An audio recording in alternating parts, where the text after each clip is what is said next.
আসসালামু আলাইকুম। আজকে শুক্রবারের দিন গরুর মাংস রান্না করলাম। গরুর মাংসর ভুনা কিভাবে করলাম দেখতে থাকেন সবাই। এই যে আমি পেঁয়াজগুলা সুন্দর করে লাল করে নিচ্ছি, তারপরে মশলাটারে কষায় নিব। আজকে শুক্রবারের দিন গরুর মাংস রান্না করলাম বাসায়, গরুর মাংস ভুনা। আজকে অনেক বৃষ্টি হয়েছে, সবার বাসায় গরুর মাংস ভুনা খিচুড়ি খেতে অনেক স্বাদ লাগবে, অনেক মজা লাগবে। সবাই বাড়িতে রান্না করে খাবেন গরুর মাংস খিচুড়ি। না রান্না করলে আমাদের বাসায় দাওয়াত রইল, চলে আসবেন বৃষ্টির ভিতরে দাওয়াত খেতে। কেমন আছেন সবাই? আলহামদুলিল্লাহ ভালো আছেন। আজকে আমি বাসায় খিচুড়ি আর গরুর মাংস রান্না করছি। কে কে রান্না করছেন কমেন্টস করে জানাবেন। শুক্রবারের দিন সবার বাসায় ভালো কিছু তৈরি করা হয়, সবার অফিস বন্ধ থাকে, দোকান বন্ধ থাকে, বাচ্চাদের স্কুল বন্ধ থাকে, তার জন্য সবাই একটু ভালো মন্দ রান্না করে খায়। আমি ওরকম কিছু রান্না করছি, ব্যতিক্রম কিছু না।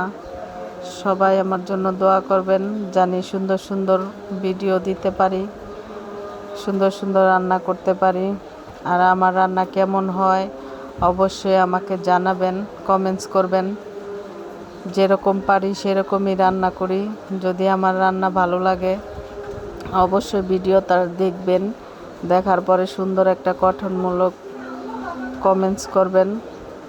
গঠনমূলক কমেন্টস করলে সবাই সবার পাশে থাকলে ভালো।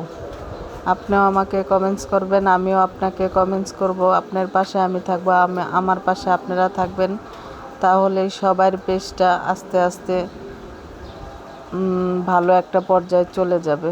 সবাই আমার জন্য দোয়া করবেন, ভালো থাকবেন, জানি এরকম ভিডিও আপনাদের মাঝে সবসময় দিতে পারি। আর আমার ভিডিওটা দেখলে কারোর সামনে গেলে অবশ্যই একটা গঠনমূলক কমেন্টস করে যাবেন। কেউ উপরে ধাক্কা দিবেন না, সবাই দেখবেন ভিডিওটা কিভাবে আমি রান্না করি। এই যে আমার রান্নার ফাইনাল লুক কেমন হয়েছে জানাবেন, কালারটা কেমন হয়েছে জানাবেন। সবাই ভালো থাকবেন, আমার জন্য দোয়া করবেন, জানি সবসময় এরকম ভিডিও দিতে পারি।